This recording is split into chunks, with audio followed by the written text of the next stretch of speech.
tardes a todas las personas que se conectan en Facebook Live, a Hoja de Ruta Radio. Bienvenidos nuevamente a Otras Voces. Hoy tenemos el gusto de tener en nuestra mesa a Ronnie Aliaga, asambleísta por la provincia del Guayas, con quien vamos a tratar algunos temas, especialmente de coyuntura, pero vamos a empezar pidiéndole su opinión sobre este caso de la señora ministra de Gobierno, que ha procedido a quitarle la seguridad. Muy buenas tardes a todos los ciudadanos ecuatorianos que están en audiencia. Y bueno, como son plataformas digitales, la nueva era de la comunicación, también un saludo a todo el mundo que nos está viendo en este momento en línea. Manuel, un fuerte saludo también. César, muchísimas gracias por la invitación. Y realmente yo creo que de los temas que podemos topar, para mí, sería uno de los con menos interés. El tema de que yo expuse públicamente del retiro de mi seguridad es solamente para que la ciudadanía entienda cuál es el nivel de inmoralidad al que puede llegar este régimen de Moreno. ¿Por qué? Porque siendo la persona que ha denunciado penalmente al presidente de la República por el caso de los INA Papers, no solamente en Ecuador, en Panamá, en España y en Suiza, he sufrido 3 atentados, infinidad de amenazas de muerte. Aprovecharon la conmoción del paro nacional, aprovechó Moreno su investidura de presidente de la República, aprovechó toda esta estructura de los medios de comunicación que son los que sostienen al régimen en este momento, porque fuerzas políticas no lo sostienen. Aprovechó todo este aparataje para en los medios de comunicación nacionales e internacionales y en las cadenas nacionales que hicieron, lapidar mi nombre, vinculándome que soy delincuente, que soy asesino, que soy violador, un sinnúmero de calumnias e infamias, que tendrá que responder en su momento porque tendrá que demostrar lo que él dijo. Aquí no es porque es el presidente, tiene impunidad, él tiene inmunidad, que es otra cosa. Pero de ahí a dejar a una persona en indefensión, de que te pueda pasar cualquier cosa, aquí hizo pretexto de que las ciudades son muy peligrosas, de que puede ocurrir un acto delincuencial, me dejan expuesto de esa manera. Pero la responsabilidad de la ministra de Gobierno va más allá del tema de una seguridad que le puedan brindar a un legislador, que estoy exigiendo mi derecho y sobre todo que estoy tratando de garantizar mi integridad, la de mi familia, la de mis colaboradores, y como yo le he dicho, responsabilidad absoluta de cualquier cosa que me pase a mí, a mi familia y a mis colaboradores, es del presidente Moreno, de la ministra de Gobierno María Paula Romo, del señor Osvaldo Jarrín, ministro de Defensa, y de la señora Diana Salazar, fiscal general del Estado, porque todos he puesto en conocimiento de todas las denuncias que he presentado por atentados. Pero como yo te digo, eso pasa a un segundo plano. Hablemos de los fallecidos.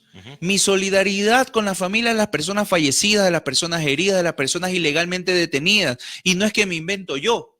Son los informes que han salido desde la Defensoría del Pueblo, que yo creo que el señor Carrión ha desarrollado una labor decente dentro de toda esta conmoción y convulsión que se produjo en el Ecuador y ha sido objetivo dentro de sus informes.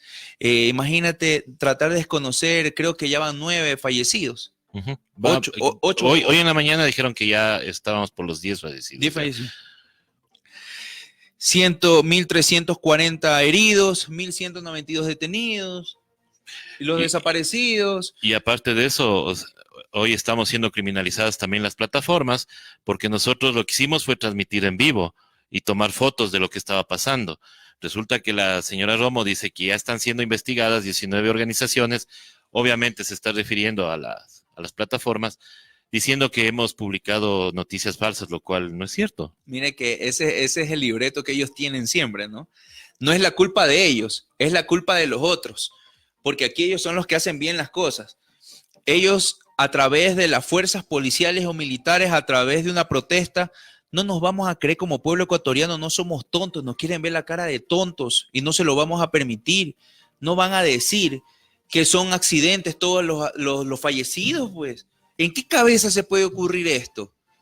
¿Ya?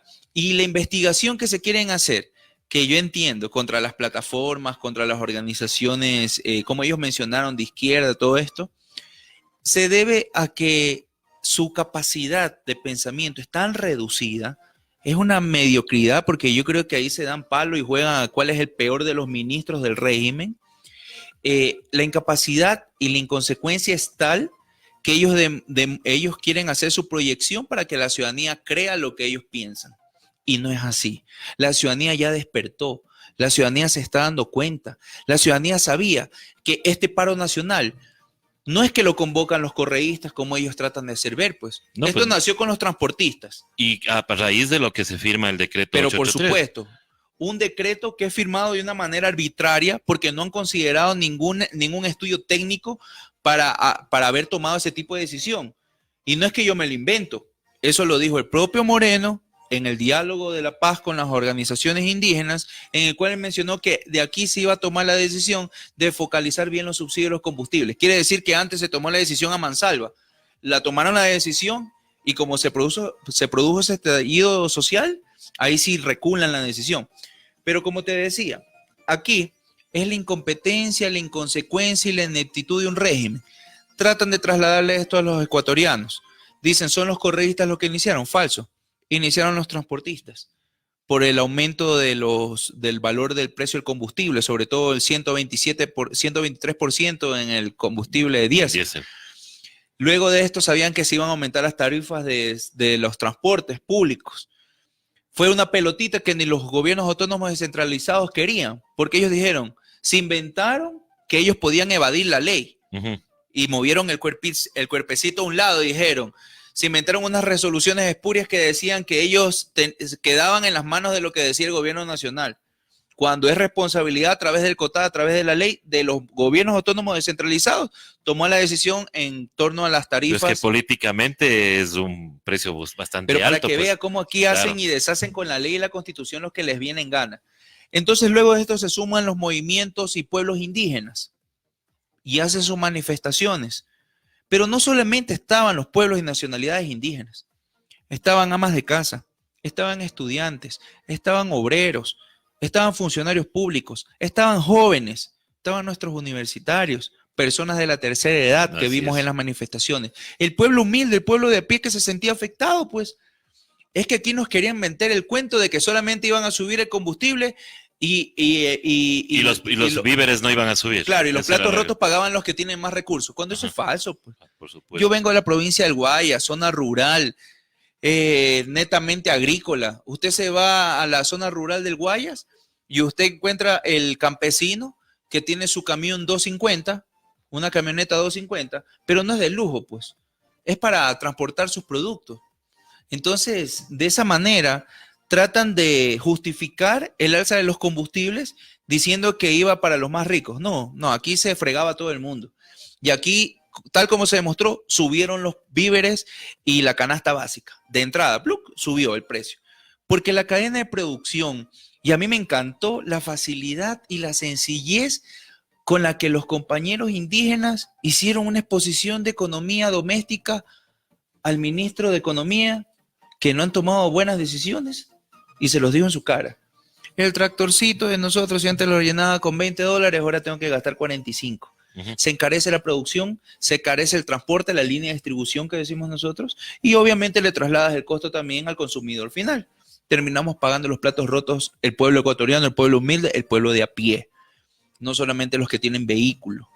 Entonces, esa gran mentira, esa gran falacia que trató de implementar el gobierno e instaurar en el cerebro de los ecuatorianos no le funcionó. El pueblo ecuatoriano despertó y dijo, bueno, ¿cómo así? ¿Cómo así tenemos que comprender los ecuatorianos que nos van a tocar el bolsillo, que vamos a dejar de tener menos ahorro o ya ni siquiera vamos a poder llegar a fin de mes a cubrir nuestras deudas? ¿Cómo así nosotros tenemos que hacer esto? Y los empresarios les perdonaste 4.000 millones de dólares, pues. Y a ellos no les dices arrima el hombro, pégate más, haz el esfuerzo, ¿verdad? Más vale ellos los premias. Claro, los siguen premiando, claro, y les siguen dando más prebendas, ¿no? Y de ahí entramos a la ley económica urgente que han presentado. La que tiene el título. Ley Moreno. La ley Moreno es la ley Moreno. Él ha presentado. Usted la lee, son 220 páginas de la ley, se modifican 22 leyes y dentro de lo que tiene que ver con el enfoque monetario financiero, está hecha de los banqueros para los banqueros. Es que ese es el problema, asambleísta, que los mismos empresarios ya dijeron que con quién se reunió el gobierno al principio, antes de firmar el decreto 883, fue con ellos, porque la idea era subir el IVA, pero decidieron ellos decir que quite el subsidio. Bueno, ya tenemos el costo de este decreto, mal tomada la decisión. Pero resulta que ahora manda esta ley, pero tampoco está socializando. Y lo que está haciendo es simplemente mandarla a la asamblea, y la asamblea debatirá. Ese es el asunto. Claro, tenemos un mes para tratarlo. Mire que leerla e interpretarla es como regresarnos al 2002, ¿no? Y los acuerdos del Fondo Monetario Internacional, ¿no? Regresarnos y pensar que esa ley que causó tanto daño en el pueblo ecuatoriano vuelve nuevamente liderada por el mismo organismo que despedazó al país, el Fondo Monetario Internacional. La receta es de ellos. Ellos pidieron que tenían que eliminar el control de las tasas de interés por parte del Estado, que era el que regulaba, y que según esta propuesta ahora tiene que ser controlado por un directorio del Banco Central, perdón, por una junta de liquidez, si mal no recuerdo el nombre, una junta de liquidez que va a estar conformada por personas de la sociedad civil, y que en este momento los directorios de estas instituciones no cobran sueldo. Y acá les ponen hasta que tienen que cobrar sueldo. Y además de eso, que no van a tener responsabilidad ni civil ni penal sobre las decisiones que se tomen. Y que toda acción que se quiera tomar en contra de ellos por las malas decisiones que pudieran tomar, van a ser declaradas nulas. Así. Entonces ahora los bancos se van a autorregular sus tasas de interés. Entonces, si usted se pone a analizar así en números simples y sencillos, usted dice, bueno, y si es una ley económica para dinamizar la economía, ¿dónde están los incentivos para la economía popular y solidaria? ¿Dónde están los incentivos para la economía campesina, para los industriales, para los pequeños productores, para los comerciantes autónomos, para los pequeños comerciantes? ¿Dónde están los incentivos? Porque no hay y no existe en ninguna parte de la ley algún incentivo que diga, bueno, si usted está en mora, está en deuda, vamos a reestructurarle la deuda con menos interés, con menos tasa de interés, con menos porcentaje, y les vamos a ampliar el plazo. Y además de eso tenemos tantos millones de dólares que vamos a destinar para que ustedes puedan invertir. Porque dentro de los compromisos que tiene el Ecuador con el Fondo Monetario Internacional está de que tienen que completar en la caja fiscal, que actualmente es de 4.000 millones de dólares, o sea, el Estado sí tiene, sino que ellos tienen que completar ese valor de 15.000 millones de dólares, pues para que el Fondo Monetario Internacional le desembolse. Y por eso es que ellos están a lo que les pide el Fondo Monetario Internacional, porque dicen, es que el fondo no nos aprueba hasta cuando no tomemos la medida de eliminación de los subsidios. Y recuérdate que la receta del Fondo Monetario Internacional, reducción del 1% del gasto corriente sobre el Producto Interno Bruto, que representa el despido de alrededor de 70.000 funcionarios públicos. Y ya lo están sufriendo los funcionarios públicos. La eliminación de los subsidios, que le hicieron y le salió muy mal. Claro. El aumento de los impuestos recaudatorios, como el IVA. La privatización de las empresas públicas, pero como acá no se puede privatizar porque tenemos una constitución fuerte, ahora le cambiaron el término y ya no es privatización, ahora es concesión. No, pero es lo mismo.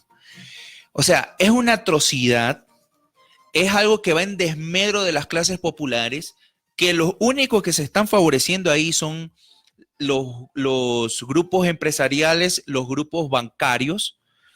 Les dan todas las facilidades para que compren a los bancos que están ya por cerrar a precio de gallina con peste para fortalecerse. Le quitan la facultad que tienen las cooperativas en este momento para que también vayan de acuerdo a las normas de Basilea, regulados como los bancos normales, cuando gran crecimiento tuvieron las cooperativas populares del sector financiero de la economía popular y solidaria en el crecimiento y desarrollo de los pequeños emprendimientos en los distintos sectores del país. Les quitan esa facultad, que también había súper interesante ahí. La reducción del aumento del presupuesto general del Estado del 15% lo reducen al 5%. Saben que no tienen la capacidad para manejar un país y yo no entiendo por qué siguen o insisten en hacerle daño. Yo creo que como hermanos ecuatorianos, en este momento, más allá de una ideología política, yo tengo clara mi ideología política, pero esto no es de izquierda, esto no es de derecha, esto no es del centro, esto es que el pueblo ecuatoriano humilde no tiene cómo parar la olla y no tiene cómo llevar el pan limpio a la mesa de su hogar. Y el papito y la mamita se desesperan porque no tienen cómo alimentar a sus hijos. Van a centros o centros de salud u hospitales donde no los atienden. El problema es que ahora, según las declaraciones del ministro de Defensa, ahora la persona que está desempleada, que no tiene para llevar justamente el pan a la mesa, hoy es tratada como insurgente porque no podemos reclamar. O sea, ahora ya nos están metiendo la idea de que todos los que reclamamos o todos los que reclaman son en este caso terroristas. Oiga, pero mire que es tan burdo el montaje que quieren hacer. ¿Dónde están los servicios de inteligencia del país? O sea, ahora resulta que sobre pretexto del paro nacional, ahora ya han descubierto toda una red de narcoguerrillas, de escuelas de guerrilleros y tantas cosas. ¿Quién se los cree? Solamente ellos. Salen unos fulanitos en una provincia a entregar unas armas que les han dado. ¿Quién le entregó? Un fulanito que pasó por ahí.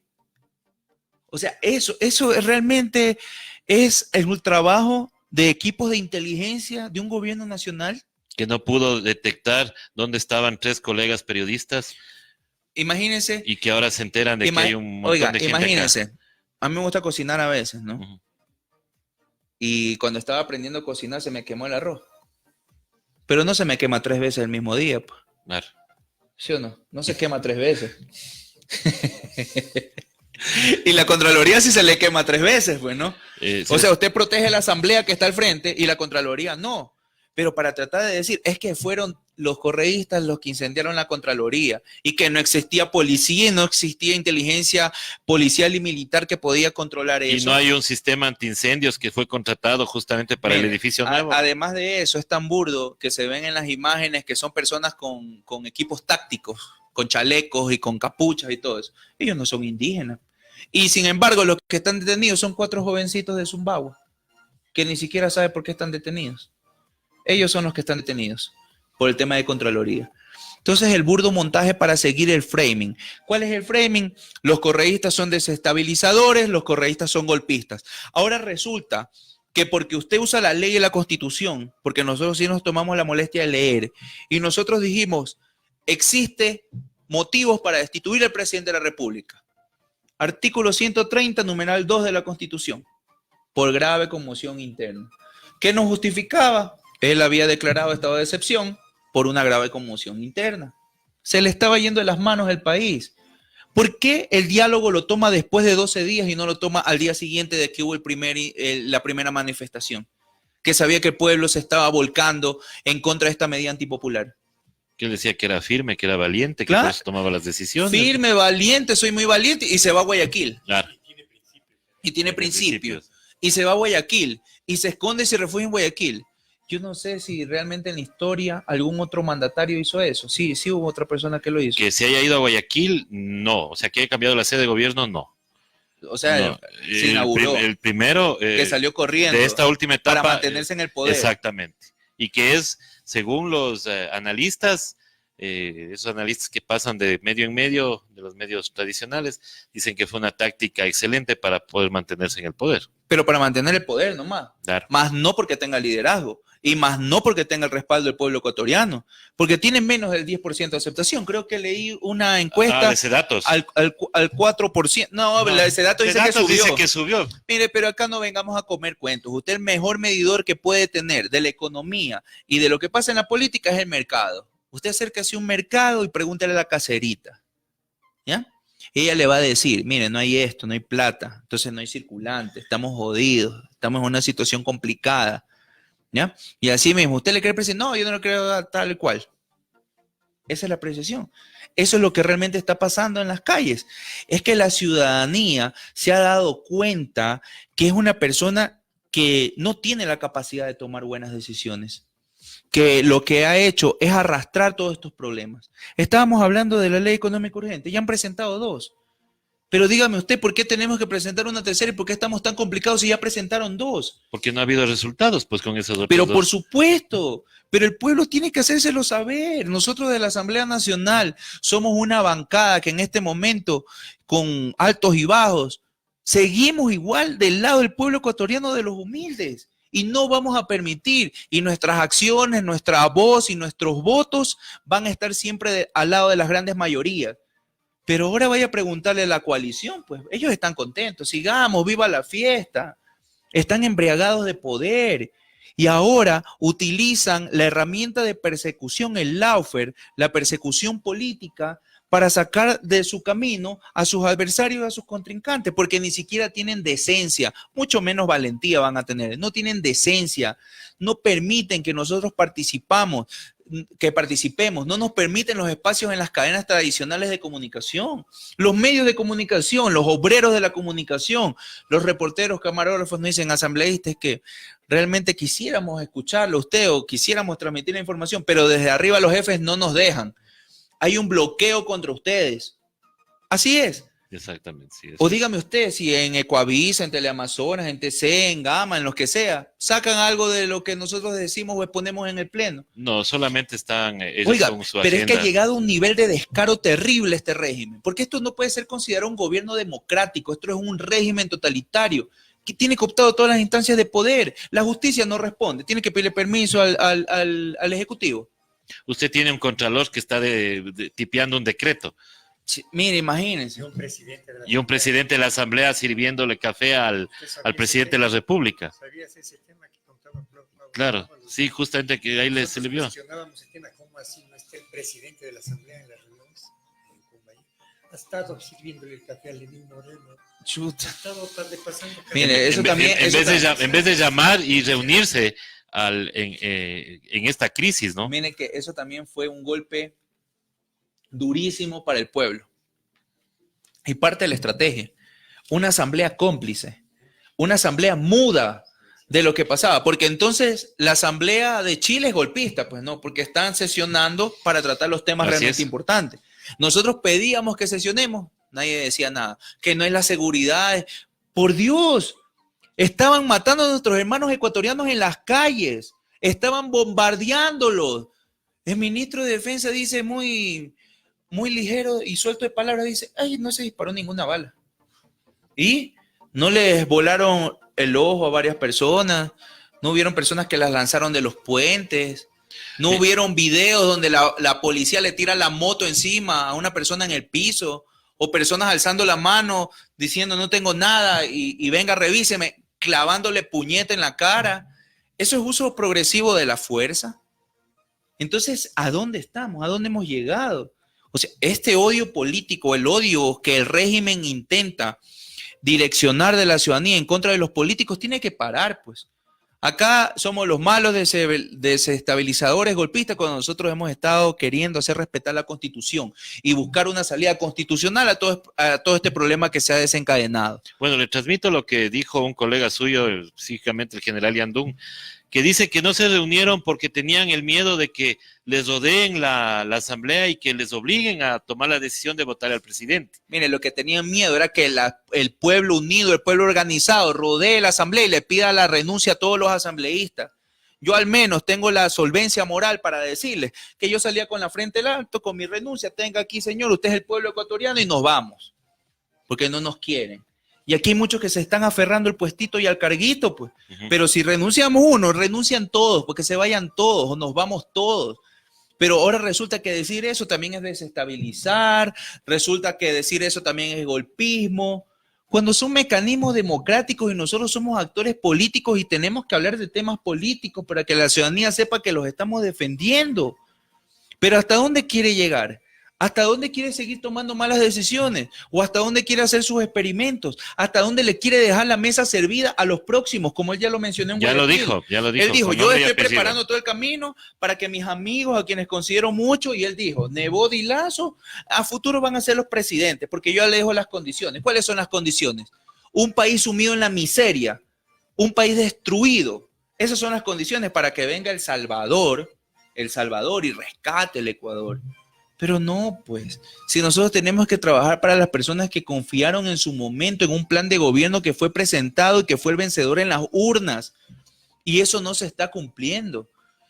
Yo creo que tenemos que inaugurar la decencia en la política, y no se ha inaugurado. Y yo como joven legislador, yo le digo, realmente hay cuadros que son adversarios políticos, pero que yo considero muchísimo, que tienen pensamientos muy coherentes, muy coherentes.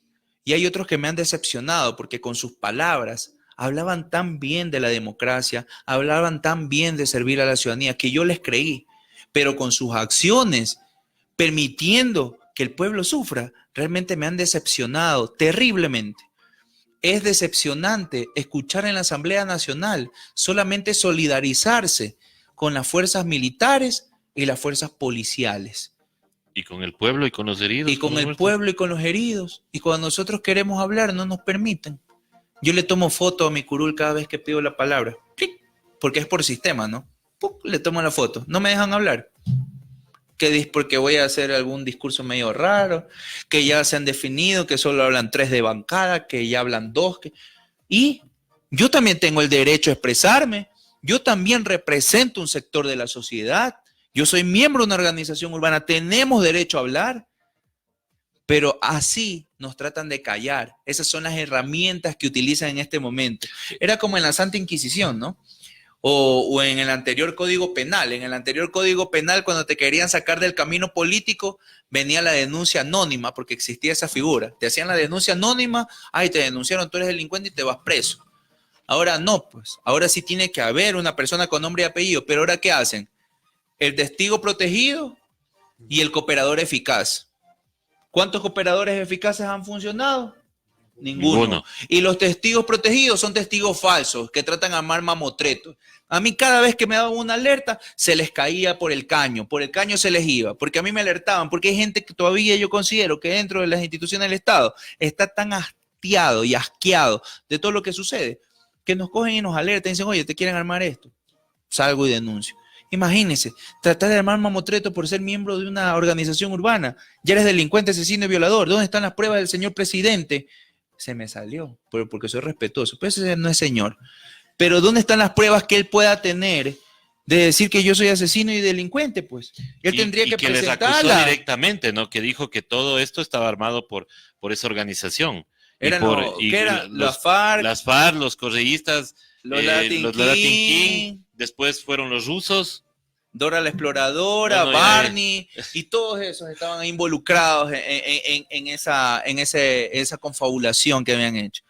Pero ya, por favor, el pueblo ecuatoriano está cansado del chisme, del cuento, del show.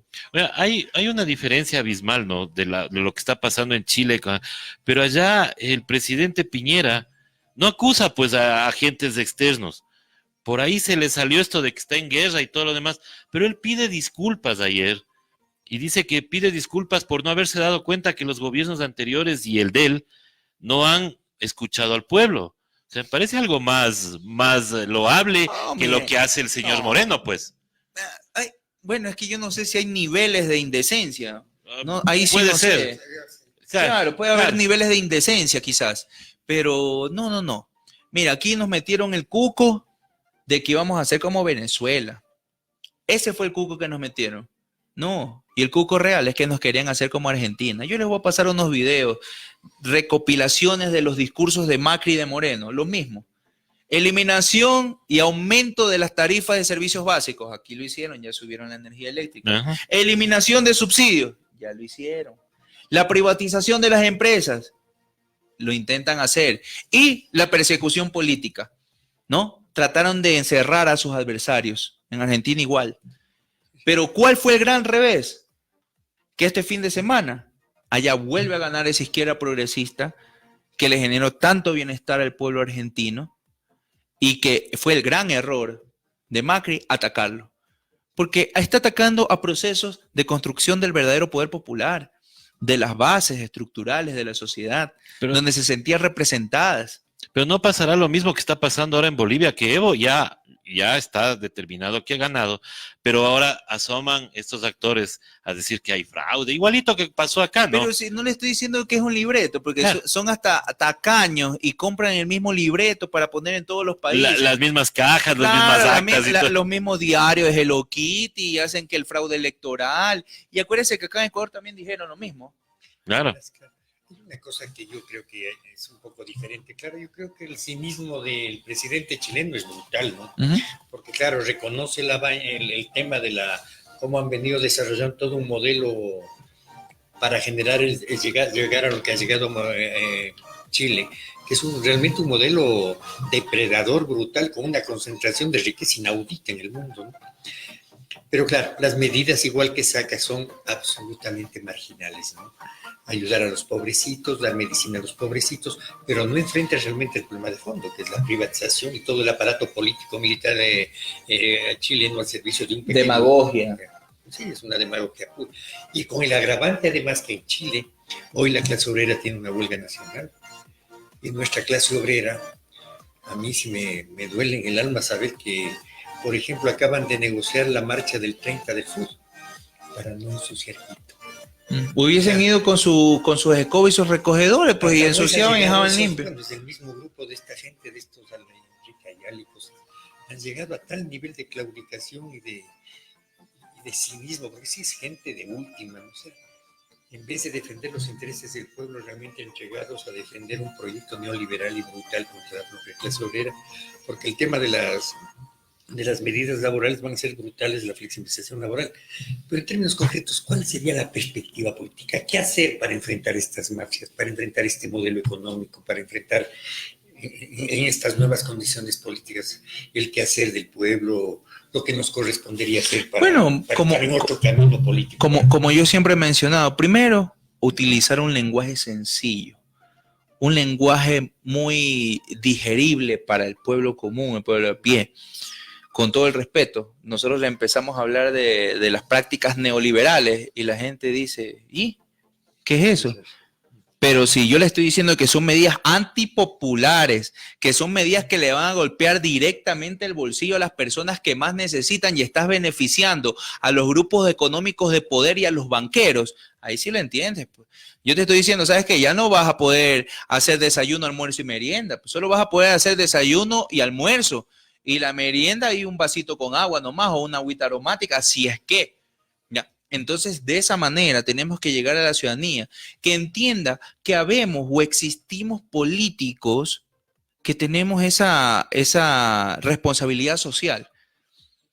Yo por mi parte, como yo digo, yo me inicié en la actividad social a través de mi organización urbana. Nosotros venimos, o yo vengo del sur de Guayaquil, del suburbio de Guayaquil. O sea, nosotros sabemos lo que es la necesidad. O sea, no me pueden juzgar en este momento por haber estudiado, por haberme esforzado, por haber trabajado, por haberme superado. En supuesto caso que tuviste, no sé, hiciste alguna cosa que no era, entre comillas, indebida, pero te has superado. Claro, y yo me he desarrollado en el ámbito profesional, en el ámbito empresarial, y gracias a Dios puedo darle bienestar a mi familia. Pero todos deberíamos tener esas oportunidades. Entonces, si conocemos la realidad, y es lo que yo hago cuando voy a Guayaquil, voy a visitar a mis amigos en el sur de Guayaquil, voy a los mercados del sur de Guayaquil, voy a los lugares populares a preguntarles cómo está la situación. Ese es mi verdadero medidor, pues. Pero si nos cogemos y nos vamos a Plaza Lagos en medio de una convulsión social a pasear en una matiné, te demuestra que el país te vale 3 pepinos. Pues. Arroz con huevo. Claro, pues. Te vas a Plaza Lagos a pasear mientras la gente se está matando. Mientras tenías féretros cargándose hacia Cotopaxi. Ahí te vas a una matiné. Y no quiere decir que no puedas hacer tu vida personal, pero hay tiempos y tiempos, pues. En ese momento tenías que estar en un búnker reunido con todos tus ministros de Estado, buscándole una solución lo pronto posible para que la ciudadanía ya no siga en esa situación. Pero mira cuánto tiempo pasó para que se tome una resolución, que si iban a tomar esa resolución de declinar o derogar el decreto, lo podía haber tomado al día siguiente nomás, pues. ¿Por qué quería imponer o quería hacer de que él era el muy valiente, el muy bravo, el muy todo? Que no le salió, ¿no? Que no le salió, pues. Si toda la ciudadanía, el ciudadano, cuando yo converso en la calle, me dicen, oiga, pero mal, pues dice. Y como saben que yo soy guayaquileño, me dicen, pero se va a su tierra. Le digo, no nos confundan, no todos somos así. Allá por ahí unos cuantos desadaptados que lo aceptaron. Porque allá no es terrorismo, pues no, que usted cierre el puente con volquetas de tierra, les tire las volquetas. Eso no es terrorismo, eso no es terrorismo, no. Pero los compañeros indígenas ponen unas piedras y eso es terrorismo. Entonces aquí estamos viendo cómo también se desenmascararon muchos actores políticos que quizás tenían sus aspiraciones presidenciales, pero cuando quisieron aclarar, oscurecían más, ¿no? Entonces salieron con sus frases de que los indígenas en el páramo, el ¿no? indigenado después. El indigenado después, y los otros salen a aclararlo, y una frase tan demoledora, ¿no? Compañeros dirigentes indígenas decían, bueno, los indígenas nos quedamos en el páramo cuidando el agua, pero usted nunca va a ser presidente. De cajón le dijeron así. Y el otro supuesto salvador, sale en los medios nacionales a decir que la policía y las fuerzas militares estaban actuando con tibieza contra la ciudadanía. ¿Puedes creer? Pero es que esto de aquí tiene que quedar grabado en la memoria de los hermanos ecuatorianos para que sepan quiénes en los momentos más difíciles estuvieron a su conveniencia y no estuvieron al lado del pueblo. Y que estas mismas personas son tan sinvergüenzas que en una campaña electoral van y lo abrazan. Que van a ir a buscar justamente el voto allá a las comunidades, Ojalá obviamente. que vayan para ver. Sí, vamos a ver, porque esto de que el señor Lazo haya dicho que hubo tibieza, o sea, me parece que no le escuchó pues al ministro de Defensa. O sea, a nosotros nos espeluznó esas declaraciones porque decir que amenazaba, que cuidado con las Fuerzas Armadas porque van a responder y están preparados para la guerra. Entonces eso a mí me asustó bastante. Tanto así que al otro día que salimos a la cobertura en vivo, vimos esa beligerancia de las Fuerzas Armadas, que nos lanzaban las bombas al cuerpo, que estábamos, la gente corría, los mismos chicos de las batas blancas, que son los héroes, ni ellos respetaron la zona de paz. Exacto. No respetaron la zona de paz. Hasta en las guerras, si el ministro dijo que están preparados para la guerra, parece que no sé qué tipo de guerra jugaban. A la final es de ser de esos videojuegos que hacen por internet. Eso de ahí creo, porque iban contra todo y contra todos.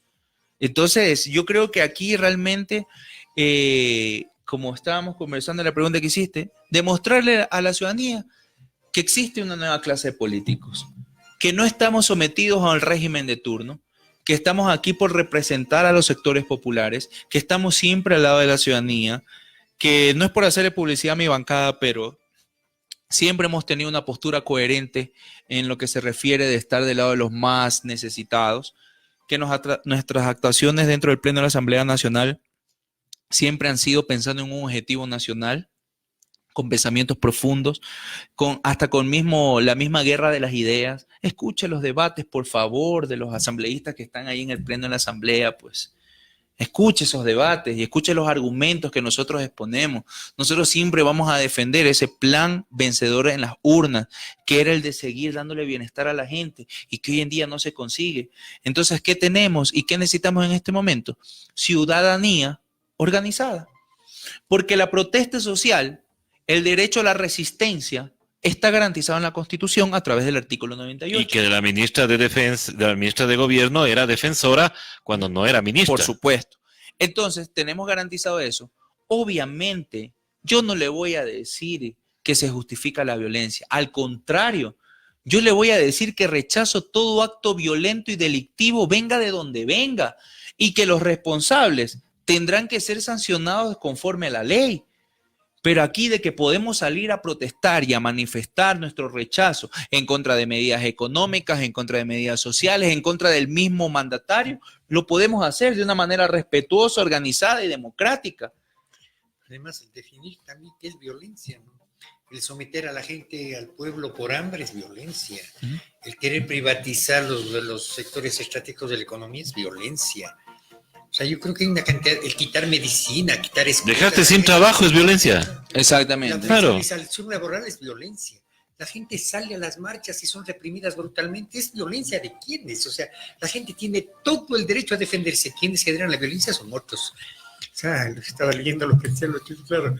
violentos, terroristas, los que nos han privatizado toda la economía en Chile, pues esos son los terroristas. Los que están haciendo eso en este país, esos son los terroristas. O sea, la gente tiene el derecho a la protesta. Cuando estaba el compañero, el presidente Correa, todo el mundo abogaba por el derecho a la protesta, ¿no? Era un derecho constitucional el derecho a la protesta. Y ahora ya no es un derecho. Justo ahora, frente a las medidas de las cámaras de la producción y del imperio y del Fondo Monetario, el derecho a la protesta ya no es un derecho humano, ya no es un derecho del pueblo ecuatoriano. Oiga, imagínense cuando había las marchas de la Nutella, Ajá. las banderas negras. Los camisas negras que eran por cosas suntuarias, por los tarritos de Nutella salieron a protestar. Y acá indolentes, y quisieron y definieron, mejor dicho, un discurso clasista que existe en este momento. Los indígenas y los aniñados de acá, que dicen que tienen para pagar el subsidio y toda la cosa, ¿no? Pero y pregunto yo, ¿y por qué no les cobramos a los evasores de impuestos? Claro. ¿No? ¿Por qué no cobramos a todas estas personas que están también, a los morosos, los patrones en el IES, ¿no? A los empleadores, perdón. ¿Por qué no les cobramos a ellos también los millones de dólares que deben? ¿Por qué no hacemos mejor control en la evasión de los controles aduaneros? ¿Por qué cuando mencionaron que el principal golpe era contra los contrabandistas de combustible, por qué no cogieron toda la fuerza policial y militar y las mandaron a las fronteras a que controlen a los contrabandistas? ¿No le parece? Y las aduanas. Y las aduanas, la subfacturación que existe en las aduanas, ¿por qué no revisamos? Creo que la subfacturación de las aduanas está más o menos en unos 400 millones de dólares que se pueden recuperar. De los más de 4.000 millones de dólares que se perdonaron a los empresarios el año pasado, el 70% está moroso de nuevo. Es la cultura que están fomentando. Eres empresario, no pagues, tú eres bacán. Después viene y solo pagas el capital. Está frío, no hay problema. Y con las nuevas medidas posiblemente hasta les Pero por perdonen supuesto, más. pues las nuevas medidas son de terror, ponen en grave riesgo el modelo económico que tenemos. Recordemos que no tenemos moneda propia, tenemos dólar. Y lo que están haciendo es fomentar la salida de las divisas, de los recursos. O sea, ¿quién va a controlar si ya te reducen el impuesto de salida de divisas? ¿Quién va a controlar si en este caso el recurso, la caja fiscal, va a estar a manos del Banco Central del Ecuador, pero imponen ahí la cláusula que el Banco Central no le puede prestar al Estado, sino que eso van a ser las garantías para los bancos privados? Y los bancos privados ya no tienen ninguna restricción para dejar de mantener aquí el recurso. Ni para reportar tampoco al Banco Central. Y el tema de la garantía de los recursos de las personas cuentacorrentistas o cuentaahorristas. Primero, obviamente, se salvan los más grandes, pues. Y después a ver si el 90% que somos los individuos de a uno, a ver si nos garantizan esos recursos. Cuando las leyes en el gobierno de Revolución Ciudadana eran todo lo contrario. Primero a los de a pie, primero a los de a uno, luego a los grupos económicos. Bueno, así hicieron la dolarización, ¿no? Primero le salvaron a los grandes y después quedó la gente que se morían, ¿no? Los jubilados, la gente pobre, la gente que tenía pequeños ahorros en los bancos, ¿no? Siempre salvataje siempre ha servido para los de poder, ¿no? Pero mire, si estas personas no tenían la capacidad para implementar políticas públicas a favor de las grandes mayorías, tenían que dar un paso al costado, pues, y no someternos a esta crisis económica. Pero cuando tienes, claro, cuando tienes cooptadas todas las funciones, es bien difícil, porque hubo un proceso que se hizo desde los migrantes para pedir la revocatoria, justamente no entregaron porque el señor Verde Soto dijo que no era importante el hecho de que no haya cumplido con su plan de campaña. Uy, hay muchísimos temas que hablar, pero yo creo que ya se nos hizo tarde, después la audiencia se nos aburre y va a decir que estamos en lo mismo y lo mismo. Exacto. Solamente para terminar, estimado Ronnie, preguntarle, ¿usted tiene temor de que vaya a pasar algo con los demás compañeros que están en la asamblea de su bancada? ¿Temor en qué sentido? En el sentido de que van a seguir con estas persecuciones. No, pero es que ese es el framing político que están jugando, eso es donde nos quieren encasillar ante la opinión pública, pues, que nosotros somos los golpistas, desestabilizadores, y si quieren hacerlos con votos tienen, que quedará en su conciencia y su responsabilidad futura es otra cosa, ¿ya? Pero votos los tienen. Pero el pueblo ecuatoriano se está dando cuenta y está despertando, está reaccionando y entiende quiénes son los que están a su lado y quiénes lo dejaron abandonados. Quienes, mientras estábamos en medio de una conmoción interna, solicitábamos y exigíamos todos los días poder sesionar. Y otros preocupándose supuestamente por la integridad, que porque después nos iban a rodear y tanta cosa. Por último, ya, buscábamos que las mismas fuerzas policiales y militares nos den la seguridad para poder sesionar en paz, pero tomar decisiones a favor de los ecuatorianos. Pero ahí sí, y ahí sí con profundo dolor y decepción, y no es mi responsabilidad, sino el presidente de la Asamblea Nacional le quedó debiendo muchísimo al pueblo ecuatoriano. Y ahí se demuestran los números tan bajos que tiene. Ya no tendrá ni el 12% de aceptación por parte de la ciudadanía. La ciudadanía le da igual si hay o no hay asamblea, pues si cuando eran los momentos más difíciles se quedaron mudos. Nos hicieron quedar mudos, porque ahí no podemos sesionar por una bancada, pues. Ahí tiene que convocar al presidente de la Asamblea Nacional. Y por último, para terminar ya, porque no le voy a dejar ir sin esta pregunta. ¿Qué opina usted de la celeridad de la señora fiscal en tomar estos casos y el tema de INA Papers? Bueno, mire, aprovechando, muy buena pregunta, aprovechando el ímpetu y la celeridad con la que ha actuado en las investigaciones que se están desarrollando en torno a las manifestaciones, la exhorto nuevamente a la fiscal. Ya perdí la cuenta de cuántas veces le he exhortado. Le exhorto nuevamente a la señora fiscal general del Estado a que por favor haga todo lo que esté dentro del marco de sus competencias para solicitar la información financiera de IN Investment Corporation en el Balboa Bank. Vamos a demostrarle a todo el país quiénes han sido los verdaderos corruptos. Yo pido en ley que llegue la información, que la fiscal analice, porque ella tiene mucha experiencia. Ella fue directora de la Unidad de Análisis Financiero y Económico.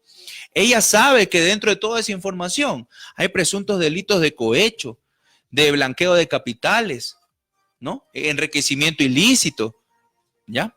Entonces, en el tema económico, ella sabe que revisando esas cuentas vamos a solventar muchas dudas que tiene el pueblo ecuatoriano y que yo no las tengo. Yo tengo la certeza y por eso yo hice la denuncia.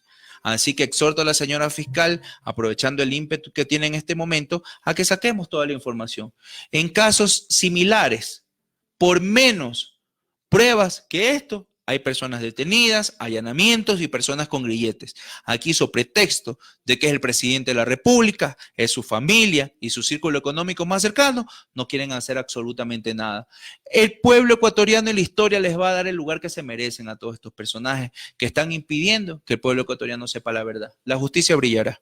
Okay. Muchísimas gracias, asambleísta. Gracias por venir acá a Hoja de Ruta. Las puertas siempre abiertas cuando ustedes deseen comunicar algo. Y bueno, nosotros ya estaremos luego con más en otras voces. Más tarde estaremos con el doctor Augusto Tandazo y en la noche estaremos con Voces Urgentes. Así que acompáñenos. Muchísimas gracias.